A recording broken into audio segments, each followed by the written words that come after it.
Est-ce que réguler notre consommation de protéines pourrait être le secret pour atteindre une bonne forme physique, perdre du poids, être plus sain et construire de la masse musculaire sans même faire d'efforts? C'est peut-être la connaissance que vous avez besoin d'entendre maintenant. Si vous voulez apprendre davantage sur cela, eh bien, je vous invite à me laisser un pouce en l'air car cela me motive énormément et commençons tout de suite. Bonjour à vous, comment allez-vous? J'espère que vous allez bien. Je suis Renata Barcelos, la fondatrice de maigredefinitivement.fr et chercheuse indépendante en sciences nutritionnelles depuis 2015. Mais le plus important est que je suis ici toutes les semaines sans faute pour partager avec vous les informations nécessaires pour que vous puissiez perdre du poids de façon intelligente, de sorte à transformer votre corps et votre santé. Ok, donc aujourd'hui, nous allons parler de cette théorie sur les protéines qui est extrêmement importante et a gagné en popularité récemment. Et je vais donc partager avec vous tout sur ces sujets.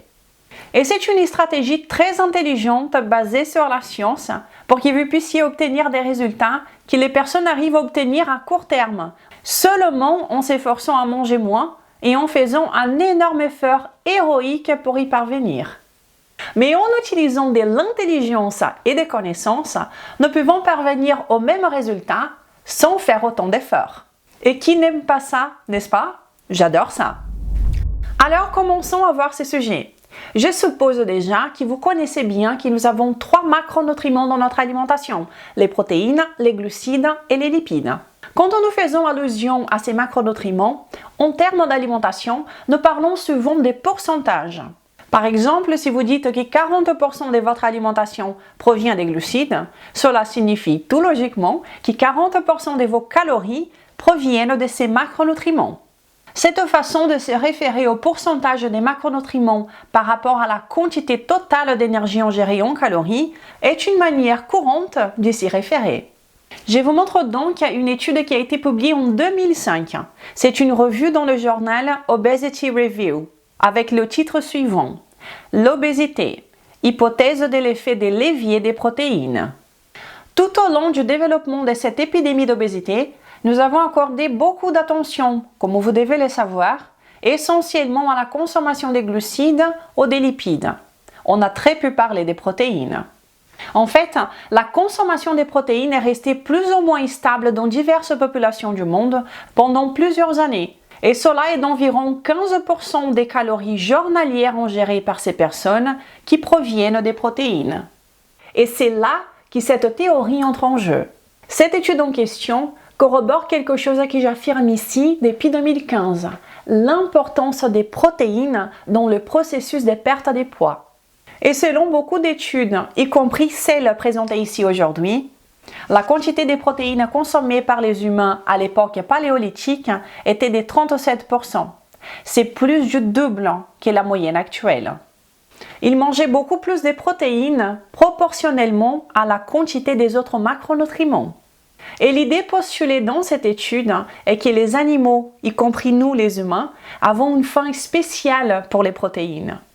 Et que les animaux, y compris nous, continueront à manger plus de graisses et de glucides jusqu'à ce que nous atteignions la consommation nécessaire des protéines journalières. Comme vous le savez bien, les protéines sont contenues en plus grande quantité, dans des aliments qui sont riches en protéines. Cependant, certains aliments qui sont source de glucides contiennent également un peu de protéines. Et si vous m'y suivez ici depuis quelque temps, vous savez déjà qu'il y a beaucoup de différences entre ces deux sources de protéines. Donc, si vous consommez peu d'aliments riches en protéines de haute qualité, comme les viandes, les fruits de mer, les œufs, etc., vous finirez par compenser en mangeant beaucoup plus d'autres macronutriments qui sont peu en protéines, afin d'atteindre au moins les niveaux de protéines nécessaires pour satisfaire la faim de votre corps. Les aliments d'origine végétale contiennent très peu de protéines de haute qualité, mais si vous en mangez une grande quantité, vous pouvez vous rapprocher un peu plus de l'apport en protéines nécessaire pour satisfaire cette faim spéciale pour les protéines que nous avons. Mais imaginez ceci, si vous avez une faim des protéines, que votre corps en a besoin, que vous devez absolument atteindre une certaine quantité par jour, Si vous ne l'atteignez pas en mangeant des aliments de haute qualité riches en protéines, votre corps va vous donner faim et vous ferez tout pour atteindre ces seuils. En revanche, si vous consommez dès le départ des aliments qui sont des bonnes sources de protéines, vous satisferez cette faim des protéines et vous pourriez réduire alors l'envie de manger des aliments riches en graisses et en glucides. Cela est très intéressant et cela fonctionne très bien en pratique. Imaginez par exemple que votre corps a besoin de 100 grammes de protéines par jour. Si vous n'y arrivez pas, vous avez toujours faim. Mais si nous augmentons la consommation d'aliments riches en protéines et atteignons rapidement ces 100 grammes, l'idée est que nous mangerons automatiquement moins de graisses et de glucides. Et voici ce qu'ils disent dans l'étude. Simplement augmenter votre consommation de protéines de 1,5%, et c'est-à-dire de passer de 14% de vos calories journalières provenant des protéines à 15,5%, entraînera une réduction automatique de 11% de votre consommation de glucides et de lipides. A l'inverse, si vous réduisez votre consommation proportionnelle des protéines, disons que vous passez de 14% à 12,5% de vos calories provenant des protéines, cela entraînera une augmentation automatique de 14% de votre consommation de glucides et de lipides. Et si cette réduction de 14% des protéines descend à 11%, cela entraînera une augmentation automatique de 32% de votre consommation de glucides et de lipides. Vous consommez alors plus d'énergie que nécessaire car le corps essaye de satisfaire cette faim des protéines qui semble prioritaire. Et c'est ça le point ici, la priorité. Mais avant de continuer, si vous êtes en train d'apprécier cette vidéo, alors je vous invite à me laisser un pouce en l'air et bien à vous abonner sur cette chaîne maintenant si ce n'est pas encore le cas. Et à bien cliquer sur la petite cloche pour que vous soyez prévenus à chaque fois que je partage une nouvelle vidéo ici. Je suis ici toutes les semaines pour vous aider du mieux que j'ai pu avec mes vidéos. Je vous invite également à télécharger le guide gratuit du débutant pour meilleur définitivement et à me suivre sur Instagram. Continuons alors. Nous devons comprendre que nous avons deux types de faim différents. Une faim d'énergie et une faim des nutriments. Nous avons besoin d'énergie pour survivre, évidemment. Et nous avons besoin également des nutriments, et cela pour reconstruire des tissus sains et maintenir le système du corps en fonctionnement. Si vous ne satisfaisez qu'un de ces besoins, eh bien, vous continuerez à avoir faim. Par exemple, si vous ne mangez que des frites toute la journée, vous consommerez beaucoup d'énergie, mais vous aurez toujours faim des nutriments. Alors 2 heures plus tard, vous allez être affamé et vous allez continuer à vouloir manger, même si vous continuez encore à manger des frites. Mais si, en revanche, vous ne mangez que des aliments très riches en nutriments, mais pauvres en énergie, comme les blancs des poulets par exemple, vous continuerez à avoir faim, car vous n'avez pas satisfait votre besoin en énergie. Ils contiennent beaucoup de nutriments, mais ont peu d'énergie, car ils contiennent très peu de graisses et pas de glucides. Et donc, pour apaiser cette faim, sachez que votre corps a besoin d'énergie. Et il va vous donner faim des glucides ou des graisses pures pour fournir à votre corps l'énergie dont il a besoin. Et l'idée, comme vous pouvez vous douter, c'est de satisfaire ces deux faims en même temps. Imaginez maintenant qu'au sein de cette faim des nutriments, la priorité soit d'atteindre un certain seuil, une certaine quantité de protéines dont votre corps a besoin. Et si vous n'atteignez pas ces besoins du corps le plus rapidement possible, il va continuer à vous donner faim pour que vous mangiez davantage d'autres choses afin d'atteindre les niveaux de protéines qui lui sont nécessaires. Mais si vous donnez la priorité à atteindre ces niveaux requis de protéines dès le départ, le corps vous laissera tranquille et vous vous sentirez beaucoup plus rassasié. Imaginez donc comment cela rendrait la tâche beaucoup plus simple.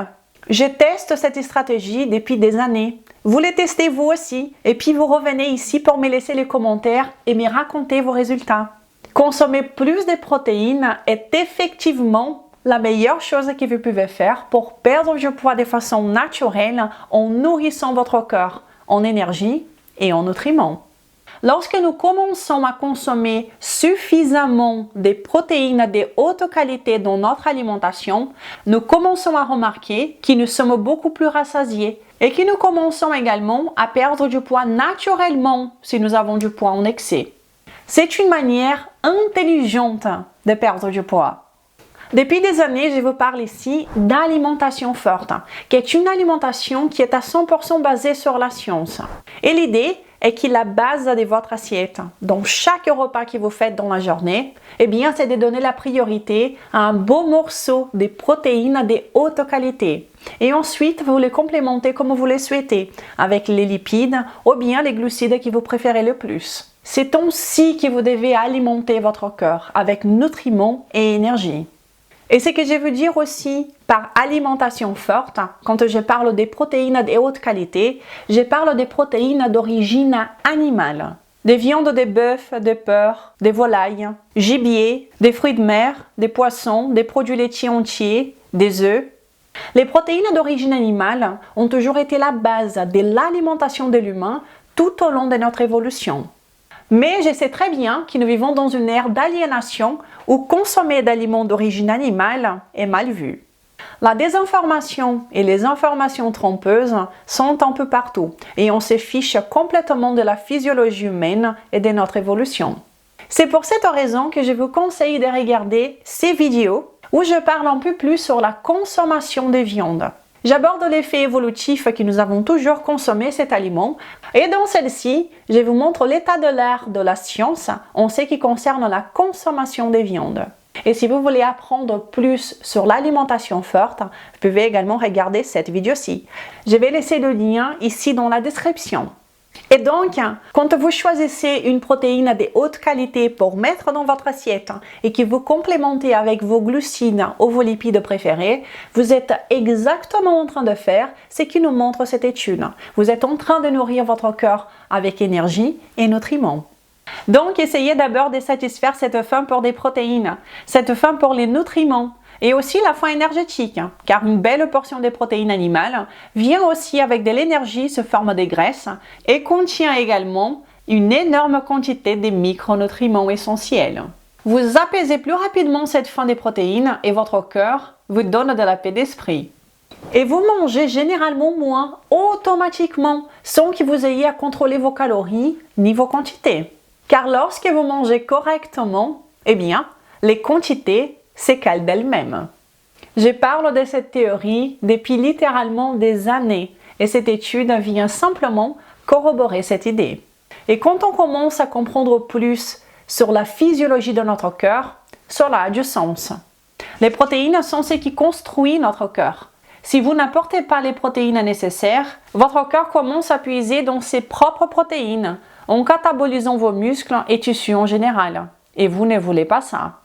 Vous voulez construire votre corps, non pas les détruire. Et c'est une question extrêmement importante à prendre en compte quand on veut perdre du poids de façon naturelle, sans nous affamer, sans compter les calories, sans se focaliser sur les quantités, mais sur la qualité. Et quand vous faites cela, eh bien, vous avez des résultats incroyables, comme celui qui nous a été laissé cette semaine. Bonjour les amis, je suis tellement heureuse et reconnaissante aujourd'hui de partager avec vous ma joie d'avoir atteint une partie de mon objectif. Merci Renata et merci aux membres du groupe. J'ai fini le défi 30 jours. J'ai perdu 5,4 kg, 7 cm de tour de poitrine, 5 cm de tour des tailles et 6 cm de tour des hanches. Je me sens plus énergétique, en meilleure forme et cela a considérablement amélioré ma confiance en moi. Ma chère Solange, je te félicite encore pour ces très bons résultats et j'ai hâte de voir ta progression. Bravo! Et c'est ce à quoi nous pouvons prétendre quand nous donnons à notre cœur exactement ce dont il a besoin. Quand nous nous alimentons selon notre physiologie, en nous basant sur la science. Si vous voulez mon aide pour perdre du poids, eh bien vous pouvez profiter de tous ces contenus gratuits que je partage ici depuis 2015. Ou bien, si vous ressentez le besoin d'être plus épaulé, dans ces cas, je vous invite à venir connaître mon programme de perte de poids qui s'appelle Code Maigre Définitivement. Ce programme de perte de poids est entièrement basé sur la science et il est divisé en 3 phases différentes. Et si vous pensez qu'il peut vous convenir, alors j'aurai l'honneur de vous accueillir parmi nous dans les groupes privés pour les participants du Code. Un endroit incroyable, avec une équipe en heure, des idées de repas, des motivations, des recettes, ainsi que des rendez-vous en live, en direct, avec moi tous les mois. Je vous invite également à regarder d'autres vidéos où j'ai déjà parlé de ces macronutriments si importants pour notre santé générale et pour la perte de poids. Je vais laisser le lien juste ici dans la description. Et vous, est-ce que vous consommez assez de protéines ou est-ce que vous êtes tombé dans le piège que consommer des protéines animales, c'est quelque chose de mauvais pour notre santé? Rassurez-vous, moi aussi, j'ai été végétarienne pendant 10 ans. Je vous invite à me laisser votre commentaire pour partager avec moi, avec nous, quelle est votre consommation de protéines et si à partir de maintenant, vous allez essayer de consommer un peu plus pour voir les résultats que vous aurez. Je vous dis déjà qu'ils seront tout simplement des très bons résultats. Si vous avez apprécié cette vidéo, alors je vous invite à la partager amplement. Peut-être que les informations partagées ici aujourd'hui seront utiles à d'autres personnes également. Et je vous remercie déjà, car à chaque fois que vous partagez mon travail, vous m'aidez énormément. Donc n'hésitez pas à laisser un pouce en l'air, à partager, à vous abonner. Je vous souhaite une belle journée, un excellent week-end et nous nous verrons la semaine prochaine. Ciao!